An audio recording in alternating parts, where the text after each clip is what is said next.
O Bielzito perguntou qual o propósito da criação. Propósito do ser humano. Olha, para você entender, compreender o propósito da criação, o primeiro lugar que você tem que olhar não é para a criação. Se você quer entender o nosso propósito, você tem que olhar para o céu. Se você não olhar para o céu, se você não olhar para Deus, você não entende o propósito da criação.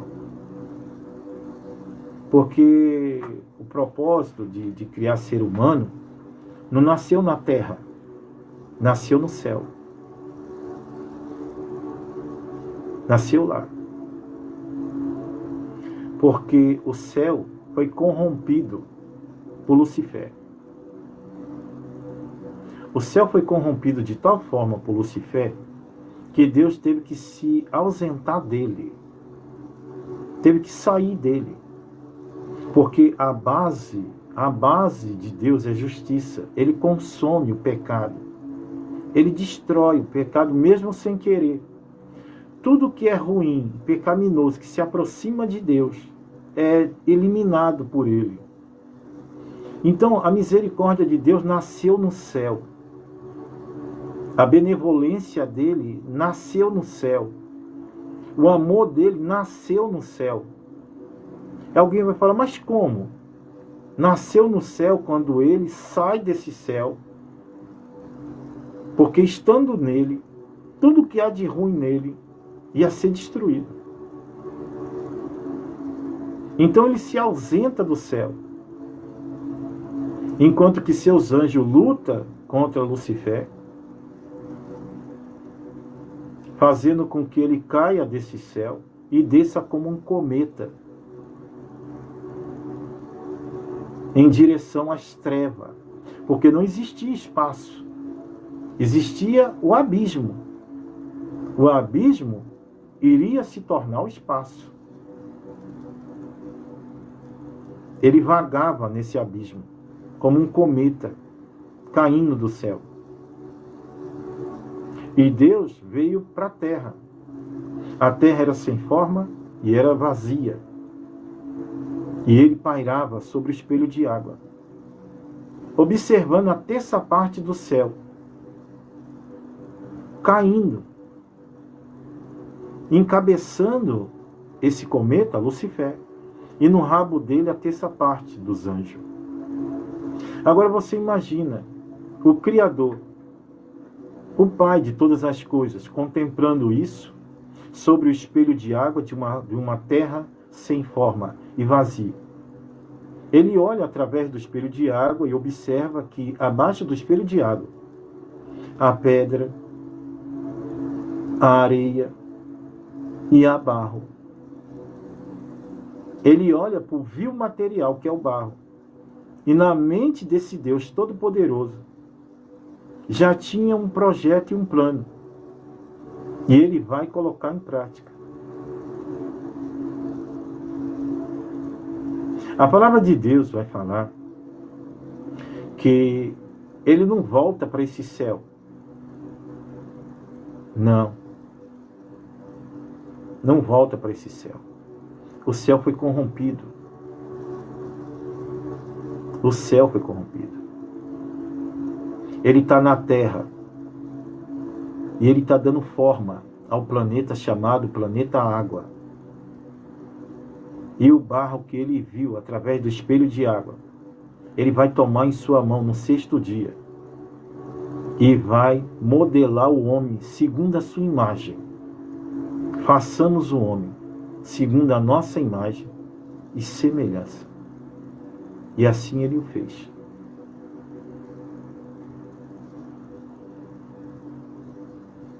Agora o homem se sentindo só. E Deus não vai pagar para ver um homem eterno sentindo solidão. Olhando para os bichos, tendo pares. Ele vai tomar do desejo desse homem, que é uma costela, é da estrutura do homem que Deus vai tirar o desejo dele. E vai colocar diante dele. Está aí o homem e a mulher. E o projeto de Deus está só começando. Está só começando. Ele sabia de todas as coisas. Ele sabia que o homem ia cair, que o homem ia errar. Ele não está dando uma forcinha para o homem errar. Mas ele, desde o princípio, ele deu a escolha de escolher o bem e o mal. No jardim, ele podia botar a árvore do conhecimento do bem e do mal fora do jardim. Mas estava dentro. Por que ele não isolou? Por que ele não cercou? Não. A coisa já era livre-arbítrio no próprio paraíso. Era livre escolha. Ninguém era prisioneiro das palavras de Deus. Ninguém era escravo das palavras de Deus. Ninguém estava acorrentado às palavras de Deus, não. Adão e Eva podiam tudo, mas alguma coisa não convinha fazer. E eles sabiam que não convinha, mas foram e fizeram. Eles caíram da presença, mas a palavra nunca deixou de os ajudar. Eles caíram da presença. A presença desapareceu do jardim, como desapareceu do céu. A presença agora já não está no céu, já não está no jardim. Virou palavra. E a palavra entra dentro do paraíso. E vai perguntar para Adão: Adão, cadê você? Já não é mais presença, agora é a palavra. É a palavra falando. É Deus do alto da sua misericórdia, fazendo a palavra dele ressoar desde os céus, passando pelo espaço, pelas camadas de ozônio e tomando lá o paraíso lá dentro para falar com Adão. É a voz dele contemplando o homem agora. É a misericórdia de Deus contemplando o homem agora dentro do paraíso. Um homem pecador, um homem caído. É a misericórdia de Deus. Agora a palavra de Deus vai falar que o projeto de Deus está sendo dado andamento. Ele vai tomar uma pele de um cordeiro, depois de ter uma boa conversa com Adão e Eva, aonde ali ele vai dizer: a mulher que tu me deu do fruto proibido e eu comi. O Senhor vai dizer para eles o que vai acontecer, não porque Ele quer, mas foi o que eles plantaram, foi o que eles buscaram. Todavia, a primeira roupa desse casal vem com um certo simbolismo. Quando o próprio Deus mata um cordeiro e tampa as vergonhas dos dois. Isso fala da misericórdia do cordeiro que há de vir, cobrindo o pecado da humanidade, através da vida do segundo Adão, que é Jesus Cristo.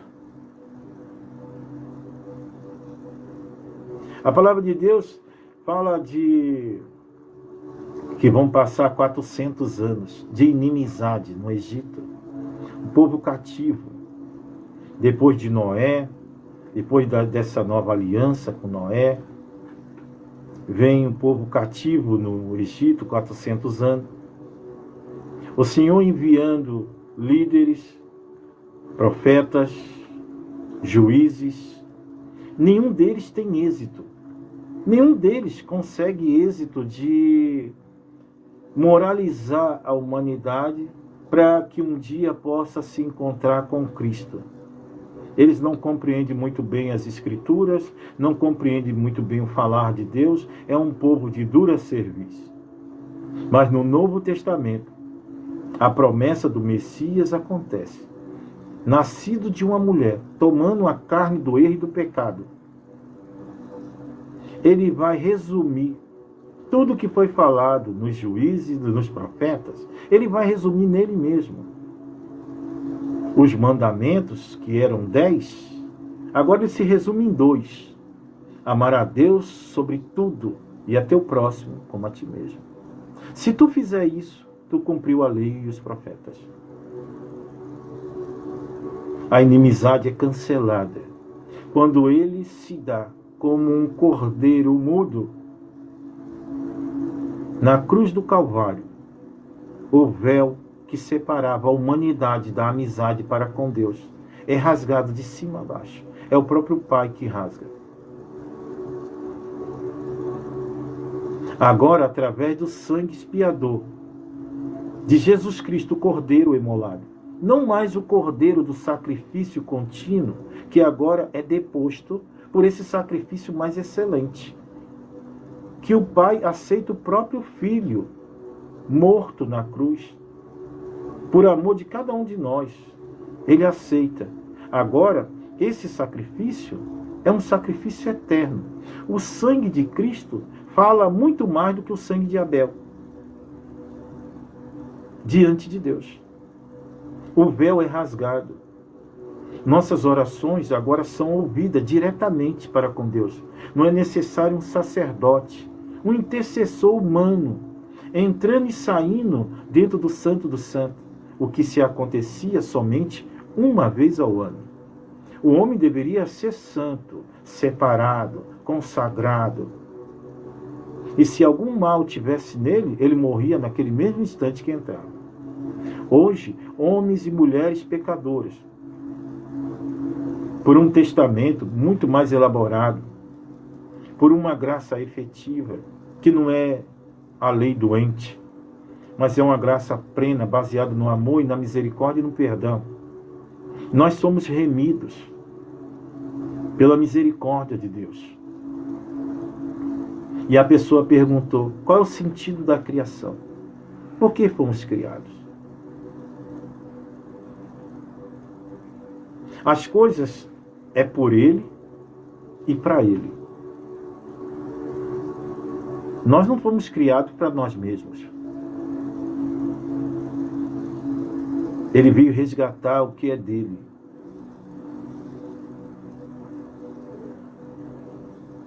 E é tudo por Ele. Agora, a palavra de Deus vai falar que o projeto dele está sendo consumado. A igreja nasce no momento em que ele é lancetado na mesma costela que Deus arrancou de Adão e trouxe o desejo dele à tona. O desejo do Filho do Homem era tomar a igreja e a herança de Deus. É o desejo dele. E o desejo dele nasce, quando ele é lancetado na cruz, nasce a igreja. Quando Adão, Deus tira dele a costela, nasce Eva. Mas quando Cristo é perfurado, nasce a igreja. Esse segundo Adão. A palavra de Deus vai falar que depois de consumado toda essa situação, todo o projeto de Deus é consumado na cruz. Ele desce no inferno, pega a chave da morte e da vida, traz cativo o cativeiro, a autoridade para curar, traz tudo com ele. Haja visto que quando a palavra diz traz o cativo e o cativeiro, o que você entende disso aí? Quem está cativo está em uma situação que não quer estar, mas está lá. É Deus entrando lá e trazendo o cativo e o cativeiro. Ou seja, quem está preso e aquilo que prende, está trazendo com ele. O inferno não tem mais poder de segurar ninguém. Haja visto que antigamente era o Hades, era o Sheol. Hoje está reservado o inferno, que é pior do que isso aí. Hoje já não é mais o seio de Abraão. Hoje é um novo céu. A palavra de Deus fala que depois de consumado tudo, véu rasgado, liberdade dada à humanidade para buscar, como Ana fez. Ignorou o sacerdote e foi falar direto com Deus. Era aquele relacionamento que Deus queria o tempo inteiro. Não homens intercedendo por homens, mas os homens falando diretamente com o próprio Deus. Mas eles não entenderam. Não entenderam, não compreenderam. A palavra de Deus diz que agora o projeto concluído. Tendo andado nessa terra ainda por 40 dias ainda, fazendo milagres, pessoas ressuscitaram, voltaram para o seu lar, mortos voltaram para casa. E ele andou nessa terra por 40 dias fazendo coisas que a palavra de Deus vai dizer que a Bíblia não dá conta de escrever. Não dá conta de escrever. Alguém me perguntou, qual é o sentido da criação? Por que fomos criados? Eu penso que se resume nessa fala, nesse contexto, que quando ele vai falar com seus discípulos para ir embora, ele vai dizer, eu tenho que ir. Se eu não for, o Espírito Santo não vem. E eu vou, porque eu vou fazer morada. E se não for isso, eu não diria, porque eu não sou como homem, eu não minto. Estou indo fazer morada, eu sou arquiteto lá em cima.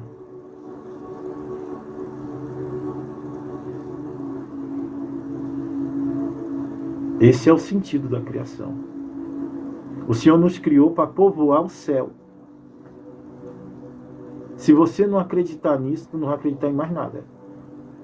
O Senhor nos criou para povoar o céu. Creia nisso, que essa é a verdade. Não há outra situação. Ele está indo para o céu dizendo, estou indo fazer morada. É Ele querendo nos levar para lá. Agora, em Apocalipse vai falar que agora serão novos céus e nova terra. O céu não era do jeito que o Senhor fez agora. O primeiro céu foi corrompido por Lucifer. Mas agora são novos céus e nova terra. E ele diz, Paulo é levado até lá e vê esse novo céu, essa nova terra, como que é. É um primeiro céu, segundo céu, terceiro céu e paraíso. Esse é o sentido de nós sermos criados. Para nós povoarmos o céu. Simples assim. Esse é o sentido de nós sermos criados. Se você prestar bem atenção, se você prestou bem atenção no começo dessa narrativa, você vai perceber que Deus saiu do céu, que ele não podia ficar lá com Lucifer contaminando o céu inteiro. Ele iria destruir o céu todo. Ele teve que se retirar e vir para a terra, ficar pairando sobre as águas, olhando ele ser derrubado lá de cima. Porque se ele se aproxima, todo mundo seria, toda a criação dele iria ser dizimada. Então ele vem para essa terra, para esse planeta chamado água, e fica contemplando ele sendo lançado lá de cima. Agora tu imagina a mente desse Deus. Esse é o sentido de nós sermos criados. Para povoar esse céu que até essa parte não deu valor. Esse é o sentido. Não há outro. Não há outro. Esse é o sentido. Amém? O nome da pessoa é Biosito. Eu espero ter conseguido trazer alguma coisa, alguma resposta para você, Biosito. Tá bom?